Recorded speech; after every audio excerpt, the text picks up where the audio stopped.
an action that Muslim sisters want to go to or undocumented sisters and brothers want to go to. But if there's an organization in your community that you trust, that you know is going to have your welfare and best interest at heart, I want you to show up. I want people to look you in the eye and tell you that you don't belong here. We belong here. This is our country, and we have to start acting like it's our country, because people are trying to push us up against the wall for us to denounce who we are as Americans. I have never had to tell anyone that I'm a default. I was born and raised here, and I'm not proving myself to anybody.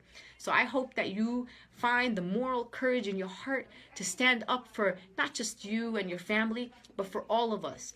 I hope that you find the moral courage in your heart to love your children unapologetically in a way that you've never loved them before. I want you to tell your children how much you love them and hug them and how beautiful they are, and not to worry. You know why I tell my kids not to worry? Because I'm committed to working 10 times more than I worked the first time. You know what? Maybe I'm not sure about what's going to happen, but what I will say, I'm going to be able to say that I did everything that I could. Just like I don't regret 1 second of this election, because I did everything in my power, everything that I had, every resources, every breath that I had, I used to try to come out with another outcome, and it didn't happen. That's not my fault. It's not your fault. The system is broken. Let's be real here. So let us commit to today and tomorrow and to January 21st. Let us show no fear. Let us love our community, radical love. You know, like right now, every single difference that we had in our community, every imam that didn't like another imam, every organization that doesn't work with this organization, every organization that, you know, Republicans, Democrats, I don't care who's on what side and what for, you know, what Middle Eastern politics, like the time is now to come together. They're playing on our divisions. They're playing on the fractures and cracks in our community, and we cannot let that happen. Sisters and brothers, I'm not afraid. I'm actually, believe it or not, more committed and more emboldened than ever. And again, I want to remind you, I want you to be perpetually outraged. And I told you this before. Every time a young black man or woman in this country is killed by law enforcement, people say, Linda, why are you acting surprised? I'm not surprised, but I'm still going to be outraged. I'm not going to allow our opposition to numb my humanness, my humanity, and my heart. Every time, even my phone's getting hot now.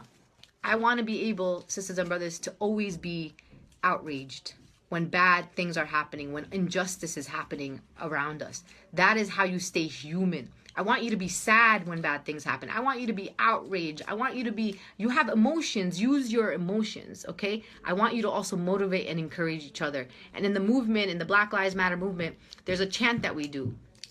And it says, excuse me, it is our duty to fight for our freedom. It is our duty to win.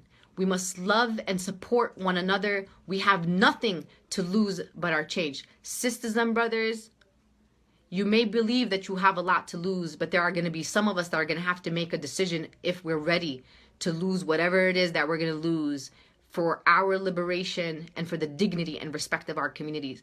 We cannot invoke the names of Muhammad Ali, who risked his career. He risked his wealth. He stood unapologetically as a proud black man in America, a proud Muslim in America, and we can invoke him and put quotes on our Facebook. But what, you know what? You know what would be better to honor Muhammad Ali's legacy? Channel Muhammad Ali as a Muslim and as a proud black man. Don't quote Malcolm X, is if you're not about to get freedom by any means necessary. That's what he said. He said, if you're not ready to die for it, then take that word freedom out of your mouth. That's what Malcolm X says. If that's the Malcolm X that you support, if that's the Malcolm X that inspires you, then you need to read deeply. You need to absorb and you need to implement. Malcolm X had no fear. Just remember this, sisters and brothers, for the Muslims that are like, we just got to educate more people about Islam. If more people knew Muslims, we would be in a better situation. No, I don't believe that anymore. I believe that we are in a situation right now, sisters and brothers, right? Where we channel people like Malcolm X. Malcolm X, by the way, was one of the most hated men in America and probably continues to be one of the most hated men in American history. But guess what?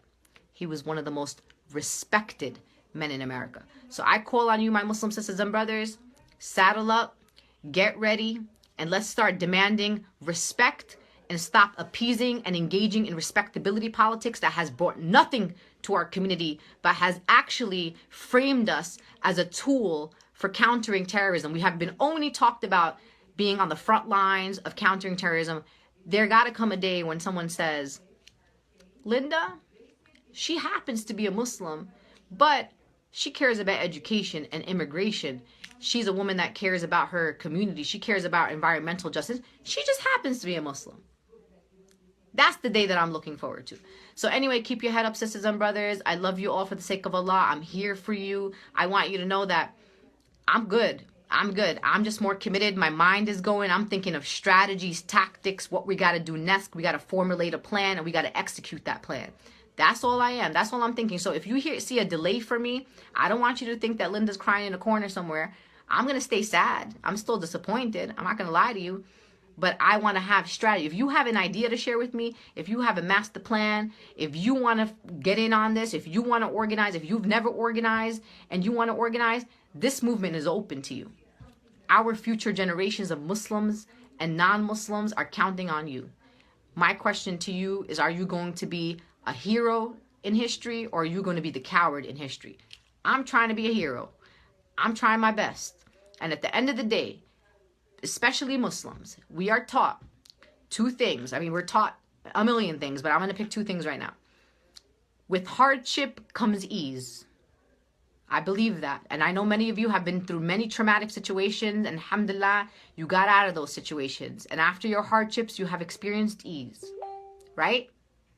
That's just how it is. I also want you to know, as Muslims, that we have a responsibility to act, right? We have a responsibility to stand up against injustice, because there's going to come a day when we will meet our Lord and we are going to be asked, what did we do in the face of injustice? And I guarantee you that question is not going to be about what did you do in the face of injustice against Muslims, because Islam has never been justice is just us. So, moving forward, we as Muslims have only one fear, and that is the fear of Allah.